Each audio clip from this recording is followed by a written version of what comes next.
নমস্কার বন্ধুরা, আজ আমি নিয়ে এসেছি তোমাদের কাছে দ্বাদশ শ্রেণী সংস্কৃতি ফার্স্ট সেমিস্টারের একটি পদ্য, যেটির লেখক হচ্ছেন মহর্ষি ব্যাসদেব।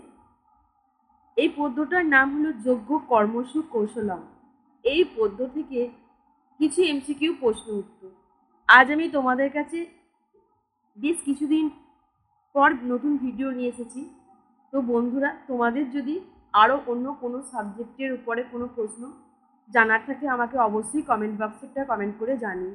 তাহলে চলো আমি তোমাদের এই থার্ড সেমিস্টার দ্বাদশ শ্রেণীর সংস্কৃতে যে পদ্য মহর্ষি ব্যাসদেব রচিত যজ্ঞ কর্মসু কৌশলম আছে, এই অধ্যায় থেকে এমসিকিউ প্রশ্ন উত্তর নিয়ে আলোচনা করতে শুরু করি।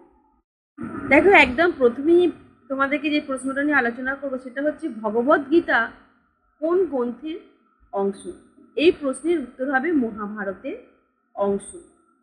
নেক্সট দেখো, মহাভারতের অপর নাম কি? এর উত্তর হবে শত সাহস্রী সংহিতা।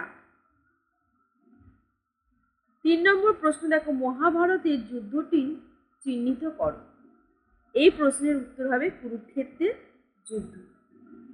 এরপর দেখো, মহাভারতের কোন পর্বে অন্তর্গত শ্রীমদ্ ভগবদ্ গীতা? এর উত্তর হবে ভীষ্ম পর্ব। নেক্সট দেখো, অধিকাংশ পণ্ডিতদের মতে গীতা কি?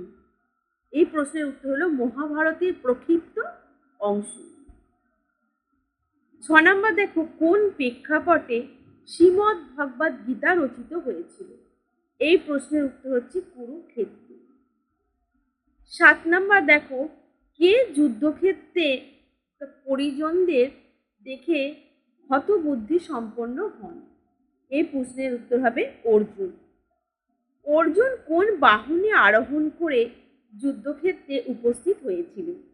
এই প্রশ্নের উত্তর রথে চড়ে। নেক্সট দেখো, গীতাকে কোন শাস্ত্রের সার বলা হয়? এর উত্তর হচ্ছে উপনিষদ। শ্রীমদ্ ভগবদ্ গীতায় কয়টি অধ্যায় আছে? 18টি অধ্যায় আছে। নেক্সট দেখো, ভগবতী গীতায় মোট কয়টি শ্লোক? 700টি শ্লোক। এরপর 12 নম্বর দেখো, শ্রীমদ্ ভগবদ্ গীতার অপর নাম কি? এই প্রশ্নের উত্তর হলো সপ্তশতী। শ্রীমদ্ ভগবদ্ গীতা কার মুখনিসৃত বাণী? এর উত্তর হলো শ্রীকৃষ্ণের। 14 নম্বর দেখো, গীতা শাস্ত্রের প্রথম সংস্কৃত ভাষ্যকার কে ছিলেন? এর উত্তর হবে শঙ্করাচার্য। শ্রীমদ্ ভগবদ্ গীতার প্রথম অধ্যায়ের নাম কি? অর্জুন বিষাদ যোগ। যোগ শব্দের অর্থ কি? যুদ্ধ করা। অর্জুনের রথের চালক কে ছিলেন? শ্রীকৃষ্ণ। নেক্সট দেখো, কৃষ্ণ কাকে উপদেশ দিয়েছিলেন? অর্জুনকে। গীতার মূল প্রতিপাদ্য বিষয়বস্তু কি ছিল? এই প্রশ্নের উত্তর হবে পরমাত্মা প্রাপ্তি। যোগ কর্মসু কার্যলম পাঠ্যাংশটি রচয়িতাকে ব্যাসদেব। আমাদের পাঠ্যাংশে কয়টি শ্লোক বর্তমান? 10টি। কার পরমাত্মা লাভ আবশ্যক? জীবে। নেক্সট দেখো, কর্মবিন্দুয়াপি সর্বস্ব চ আন্তি মনুষা সমহর উদ্ধৃতাংশটি গীতার কোন অধ্যায় থেকে নেওয়া হয়েছে? এটি হবে 3য় অধ্যায়। দেখো, কোনটি কর্ম ইন্দ্রিয়? এখানে কর্ম ইন্দ্রিয়র মধ্যে পড়ছে পা। নেক্সট, মানুষের যে পায়ু কোন ইন্দ্রিয়ের মধ্যে পড়ে? এটা কর্ম ইন্দ্রিয়। নেক্সট, বোধবুদ্ধি নির্ণয় করো। সেটা হচ্ছে সম। এটা দেখো, সম যম যুক্ত লোক। নেক্সট, কর্ম ইন্দ্রিয় সমূহকে কি করা প্রয়োজন? এই প্রশ্নের উত্তর হবে সংযম। নেক্সট দেখো, আন্তের প্রকৃত প্রত্যয় কি? অস যুক্ত লটতে। আন্তের পদটি একটি ক্রিয়া পদ। নেক্সট দেখো, কর্ম ইন্দ্রিয়কে সংযত রেখে মনে মনে ইন্দ্রিয় বিষয় স্মরণকারীকে কি বলে? এই প্রশ্নের উত্তর হবে মিথ্যাচারী বলা হয়। নেক্সট দেখো মিথ্যাচার শব্দের অর্থ কি? ভণ্ড। পরের কোশ্চেন দেখো মিথ্যাচারী ব্যক্তি কি স্মরণ করে? এই প্রশ্নের উত্তর হবে ইন্দ্রিয়ের বিষয়গুলিকে স্মরণ করে। এরপরে মিথ্যাচার পদের সন্ধি যুক্তকরণ করো, অর্থাৎ যে মিথ্যাচার এই পদের সন্ধি কি হবে? এর সন্ধি হবে মিথ্যাযুক্ত আচার। এই আচারের সঙ্গে একটা বিসর্গ থাকবে। নেক্সট কর্মের উৎপত্তিস্থল কোথায়? এর উত্তর হবে ব্রহ্ম। নেক্সট ব্রহ্মের উৎপত্তিস্থল কোথায়? এর উত্তর হবে পরমেশ্বর। নেক্সট ব্রহ্ম কি? এই প্রশ্নের উত্তর হবে নিত্য। এরপরে আহুতিদানের সময় অগ্নিতে কি প্রদত্ত হয়? এই প্রশ্নের উত্তর হবে ঘি। নেক্সট দেখো সন্ধি বিচ্ছেদ করো। এটা হচ্ছে ব্রহ্মহবি ব্রাহ্মণী, এই পদটা সন্ধি বিচ্ছেদ করতে হবে। এই পদের সন্ধি বিচ্ছেদ হলো ব্রহ্মহবি বিসর্গ যুক্ত যুক্ত ব্রাহ্মণী। নেক্সট সন্ধি বিচ্ছেদ করতে বলা হয়েছে ব্রহ্ম আহুতম। এই প্রশ্নে সন্ধি বিচ্ছেদ হবে ব্রহ্মণা যুক্ত আহতম। এর পরের প্রশ্ন দেখো কোন ব্যক্তি ব্রহ্মণা প্রাপ্ত হন? এই প্রশ্নের উত্তর হবে যিনি ব্রহ্ম বিষয়ক কর্মে একাগ্রচিত্তে থাকেন তিনি ব্রহ্মপ্রাপ্ত হন। এরপর কারা সকলকে উপদেশ দেবে? তত্ত্বস্রষ্টা জ্ঞানীরা সকলকে উপদেশ দেবে। এই পাঠ্যাংশে জ্ঞানকে কি বলা হয়েছে? এই পাঠ্যাংশে জ্ঞানকে প্রবৃত্ত বলা হয়েছে। পরের প্রশ্নে দেখো এই যে প্রবৃত্তম এর যে বিলোম পদটি কি? এর প্রশ্নের উত্তর হবে অপবিত্রম। এরপর দেখো সন্ধি বিচ্ছেদ করো কালাগ্নি। এই প্রশ্নের উত্তর হবে কালেন যুক্ত আত্মানি। নেক্সট প্রশ্ন দেখো কারা কারা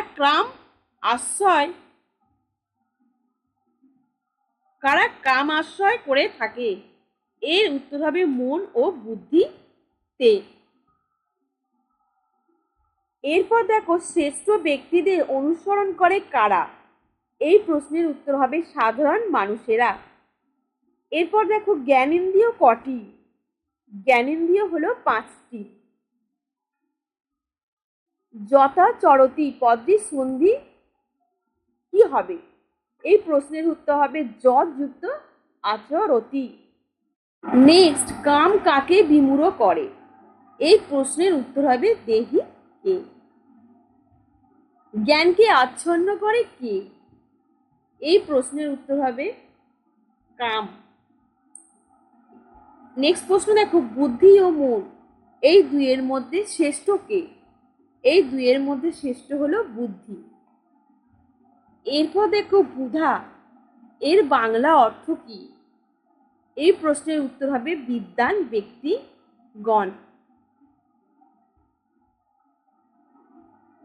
এরপর দেখো পাঠ্যাংশ অনুসারে জ্ঞানী ব্যক্তিরা কেমন কর্ম দগ্ধ হয়?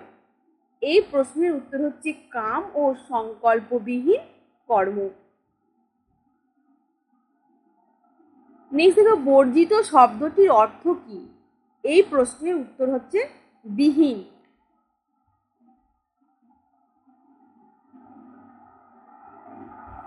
এরপর দেখো বুদ্ধির অতীত কি? বুদ্ধির অতীত হলো আত্মা। এরপর দেখো 18টি অধ্যায় কোথায় আছে? 18টি অধ্যায় আছে মহাভারতে। এরপর মহাভারতের বিষয় পর্বের অন্তর্গত কোনটি? এই প্রশ্নের উত্তর হচ্ছে শ্রীমদ্ ভাগবত গীতা। এরপর দেখো মহাভারতের বিশ্ব পর্বে কততম শ্লোক হলো গীতা? এই প্রশ্নের উত্তর হচ্ছে 25 থেকে 42তম শ্লোক। গীতাকে কি শাস্ত্র বলা হয়? এই প্রশ্নের উত্তর হবে যোগশাস্ত্র বলা হয়। নেক্সট দেখো, গীতা শব্দের অর্থ কি? এই প্রশ্নের উত্তর হচ্ছে কবিতা। এরপর দেখো, কুরুক্ষেত্রের কোন দিনে গীতা উচ্চারিত হয়েছিল? এই প্রশ্নের উত্তর হবে প্রথম দিনে। এরপর দেখো, কৃষ্ণের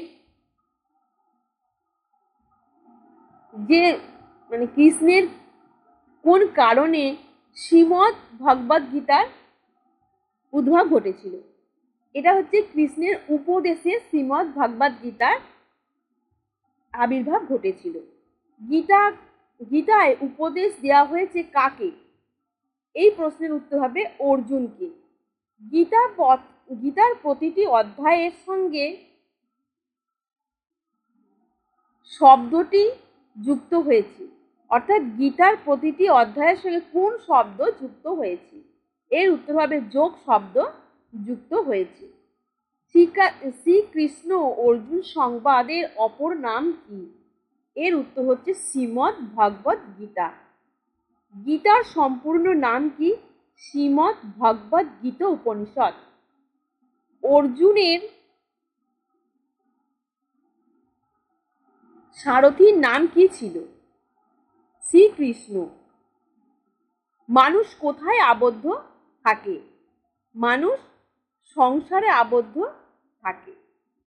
নেক্সট দেখো, ইহলোকে কিসের সমান পবিত্র কোনো জিনিস নাই? এই প্রশ্নের উত্তর হবে জ্ঞানের, অর্থাৎ ইহলোকে জ্ঞানের সমান পবিত্র আর কিছুই নেই। তাহলে বন্ধুরা, আজ আমি তোমাদের এই যে সংস্কৃত থার্ড সেমিস্টারের যোগ্য কর্মসু কৌশলম যে পদ্ধতি, সেই পদ্ধতিতে কিছু এমসিকিউ প্রশ্ন উত্তর নিয়ে আলোচনা করলাম। আশা করছি তোমাদের থার্ড সেমিস্টার পরীক্ষার ক্ষেত্রে কিছুটা হলেও কাজে আসবে। নেক্সট ভিডিওয়ে আমি তোমাদেরকে দুর্বাসস্য অভিশাপ এই অধ্যায় থেকে, মহাকবি কালিদাসের লেখা এই অধ্যায় থেকে কিছু এমসিকিউ প্রশ্ন উত্তর নিয়ে আলোচনা করব। আশা করছি তোমাদের এগুলো থার্ড সেমিস্টার পরীক্ষার ক্ষেত্রে কাজে আসবে। আর এই বিষয়ে তোমাদের যদি কারোর কিছু জানা থাকে তোমরা অবশ্যই আমাকে একটা কমেন্ট বক্সে কমেন্ট করে জানিয়ে দিও। আজকে এই পর্যন্তই, আবার দেখা হবে পরবর্তী ভিডিও নিয়ে। ধন্যবাদ।